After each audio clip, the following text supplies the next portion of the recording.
দর্শক, এই মুহূর্তের সবচেয়ে বড় খবর, সম্পূর্ণ টেট বাতিল না করে শুধু নিয়োগ প্রক্রিয়া বাতিল কেন? প্রাথমিকে ৩-২ হাজার চাকরির মামলায় প্রশ্ন হাইকোর্টে। দর্শক, এই মুহূর্তের সবচেয়ে বড় খবর এবং পরবর্তী গুরুত্বপূর্ণ খবরগুলো সবার প্রথম পাওয়ার জন্য অবশ্যই চ্যানেলটিকে সাবস্ক্রাইব করে রাখুন এবং যুক্ত থাকুন।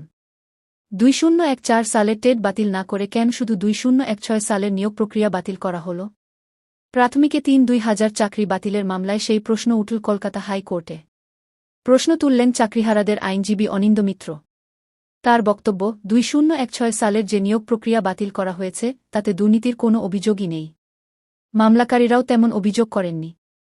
কেবল ওই নিয়োগ প্রক্রিয়ায় কিছু অনিয়মের অভিযোগ উঠেছিল। বরং দুর্নীতির অভিযোগ উঠেছে ২০১৪ সালে টেটে, যার ভিত্তিতে পরবর্তীতে ২০১৬ সালের এই নিয়োগ প্রক্রিয়া। তবে কেন সম্পূর্ণ টেট বাতিল করে দেওয়া হল না? নিয়োগ প্রক্রিয়াটি বাতিল করা হল কেন? যদিও টেটে দুর্নীতির অভিযোগগুলিরও ভিত্তি নেই বলে ওই আইনজীবীর দাবি। প্রাথমিকে ২০১৬ সালের নিয়োগ প্রক্রিয়া বাতিলের নির্দেশ দিয়েছিলেন তৎকালীন বিচারপতি অভিজিৎ গঙ্গোপাধ্যায়। বর্তমানে তিনি বিজেপি সাংসদ।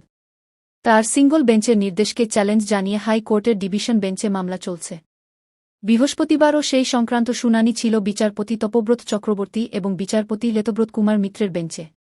২০২৩ সালে বিচারপতি গঙ্গোপাধ্যায়ের রায়ের ফলে প্রাথমিকে ৩-২ হাজার চাকরি বাতিল হয়ে গিয়েছিল। বিচারপতি তখন একটি পর্যবেক্ষণে জানিয়েছিলেন, ন্যায় বিচার আসলে আইনেরও ঊর্ধ্বে, sense of justice is above sense of law. Single বেঞ্চের সেই পর্যবেক্ষণ নিয়ে প্রশ্ন তোলেন চাকরিহারাদের আইনজীবী। তার সওয়াল, আইন ছাড়া কীভাবে ন্যায়বিচার দেওয়া সম্ভব? আমাদের দেশে আইনের